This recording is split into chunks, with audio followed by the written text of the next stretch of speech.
തീരുമാനം നിങ്ങൾ എഴുതി വെക്കുക എന്നത്, ആ തീരുമാനം നിങ്ങൾ എടുത്തിരിക്കണം. ഞാൻ കാറ്റഗറിയിൽ 3 ഞാൻ പറഞ്ഞിട്ടുണ്ടായിരുന്നുള്ളൂ. ഒന്ന് സ്റ്റാർ ആണ്, രണ്ടാമത്തത് സ്ലീപ്പിംഗ് എലഫന്റ് ആണ്, മൂന്നാമത്തത് വർക്കേഴ്സ് ആണ്, നാലാമത്തെ ഒരു കാറ്റഗറി കൂടി ഇട്ടിട്ടു. അതുകൂടെ പറഞ്ഞ് പെട്ടെന്ന് അവസാനിപ്പിക്കാം. ഞാൻ വിട്ടുപോയത് അത് പറയാം. ആത്മാർത്ഥതയില്ല, കഴിവുമില്ല, ആറ്റിറ്റ്യൂഡും ഇല്ല, സ്കില്ലും ഇല്ല. അവര് പണി എടുക്കൂല്ല. ആരെങ്കിലും പണി എടുക്കുന്നുണ്ടെങ്കിൽ ഇപ്പൊ അതിന് പോവുക സമയത്രയും അങ്ങനെ മുതലാളി ഉണ്ടാക്കി കൊടുക്കണ്ട.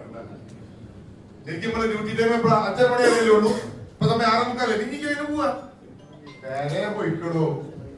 അങ്ങനത്തെ ഒരു കാറ്റഗറി ഉണ്ട് കേട്ടോ ആൾക്കാർ. അവരെ നമ്മൾ കാറ്റഗറൈസ് ചെയ്യുന്നത് ഡെഡ് വുഡ്സ് ആയിട്ടാണ്. ഡെഡ് വുഡ്സ്, ഉണങ്ങിയ കൊമ്പുകളാണ്, ഉണങ്ങിയ ചില്ലകളാണ്. അങ്ങനെയുള്ള ആളുകൾ എന്താ ചെയ്യുന്നത്?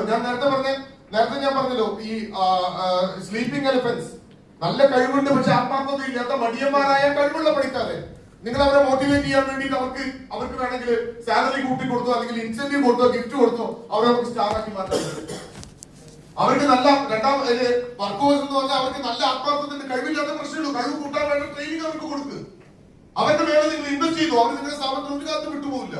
പക്ഷെ ഈ 4ാമത്തെ കാറ്റഗറി ഡെഡ് വുഡ്സ്, അങ്ങനെ ഒരു ഡെഡ് വുഡ് ഉണ്ട് നിങ്ങളുടെ സ്ഥാപനത്തിൽ, അങ്ങനെ ഒരു ഡെഡ് വുഡ് ഉണ്ട് എന്ന് നിങ്ങൾ ഐഡന്റിഫൈ ചെയ്ത് കഴിഞ്ഞാൽ, ഇന്ന് നിങ്ങൾ ഐഡന്റിഫൈ ചെയ്ത് കഴിഞ്ഞാൽ, ഇന്ന് വൈകുന്നേരം നിങ്ങൾ നിങ്ങളുടെ സ്ഥാപനത്തിൽ പോകുന്നുണ്ടെങ്കിൽ, അല്ലെങ്കിൽ നാളെ രാവിലെയാണ് നിങ്ങൾ നിങ്ങളുടെ സ്ഥാപനത്തിൽ പോകുന്നുണ്ടെങ്കിൽ, ഏറ്റവും ആദ്യം ചെയ്യേണ്ടത് കണക്ക് തീർത്ത് അവരെ പറഞ്ഞയക്കണം.